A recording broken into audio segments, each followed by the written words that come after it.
आप देख रहे हैं सृष्टि फ्री क्लासेस। भारत के इतिहास में कुछ ऐसे महान व्यक्तित्व हुए हैं जिन्होंने अपने ज्ञान, संघर्ष और त्याग से समाज को नई दिशा दी। उन्हीं महान विभूतियों में एक नाम है भीमराव रामजी अंबेडकर, जिन्हें पूरे देश में सम्मानपूर्वक बाबा साहेब अंबेडकर के नाम से जाना जाता है। बाबा साहेब अंबेडकर केवल एक महान विद्वान ही नहीं थे, बल्कि वे समाज सुधारक, अर्थशास्त्री, कानूनविद और भारत की संविधान के निर्माता भी थे।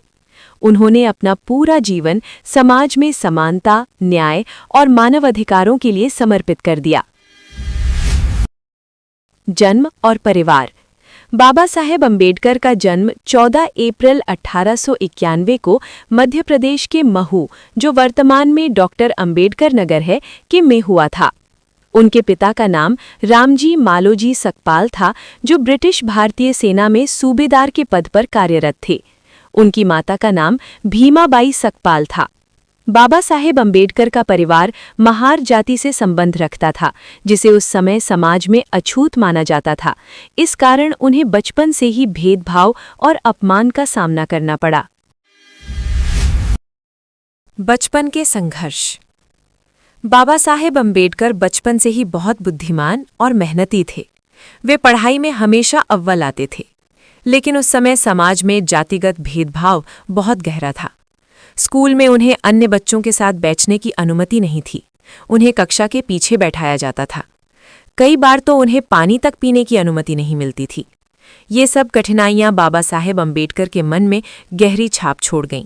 उन्होंने निश्चय किया कि वे शिक्षा प्राप्त करके समाज की इन बुराइयों को समाप्त करेंगे।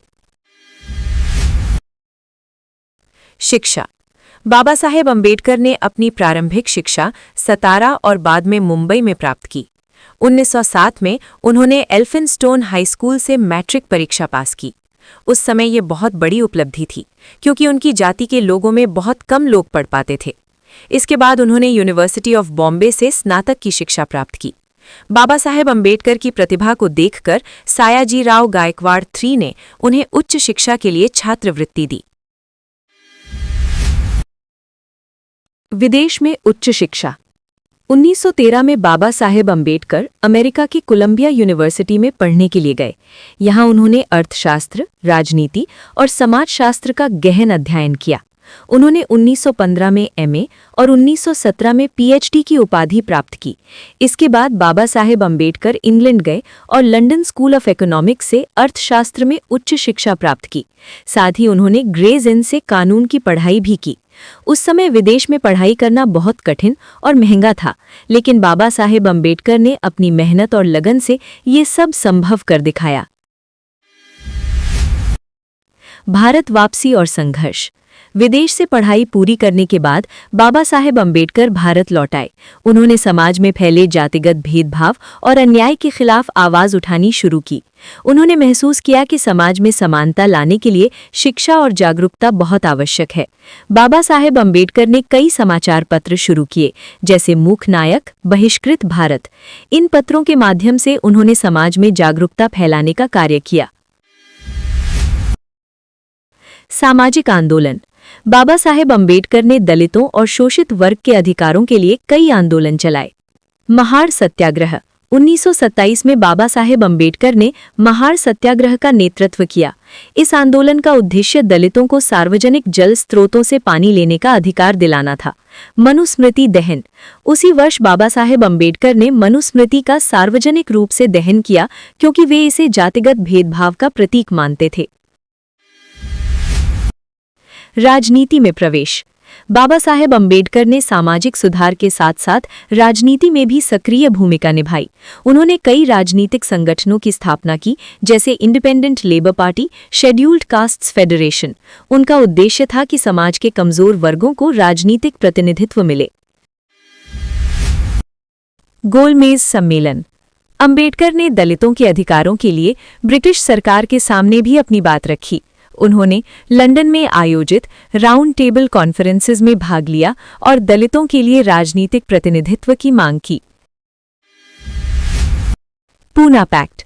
1932 में ब्रिटिश सरकार ने दलितों के लिए अलग निर्वाचन क्षेत्र देने की घोषणा की थी, लेकिन इसका विरोध महात्मा गांधी ने किया। अंत में अंबेडकर और गांधी के बीच समझौता हुआ, जिसे पूना पैक्ट कहा जाता है। संविधान निर्माण।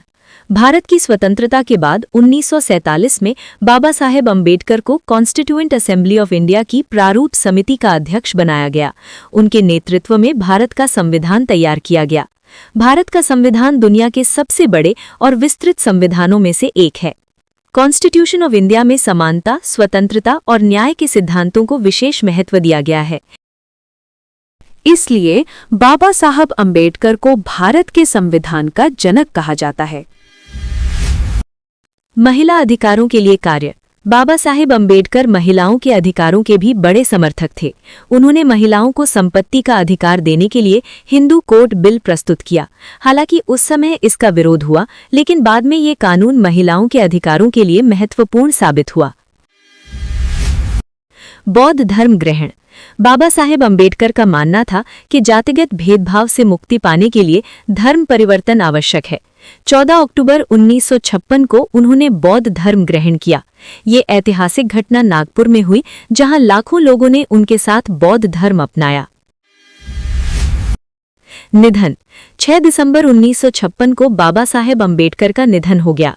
उनका अंतिम संस्कार चैत्य भूमि मुंबई में किया गया। आज भी लाखों लोग वहां जाकर उन्हें श्रद्धांजलि देते हैं। प्रमुख पुस्तकें। बाबा साहेब अंबेडकर ने कई महत्वपूर्ण पुस्तकें लिखीं, जैसे जाति विनाश, अनिहिलेशन ऑफ कास्ट, बुद्ध और उनका धर्म, द बुद्धा एंड हिज धम्मा, शूद्र कौन थे, हु वर द शूद्रास, रुपये की समस्या, the problem of the rupee. सम्मान।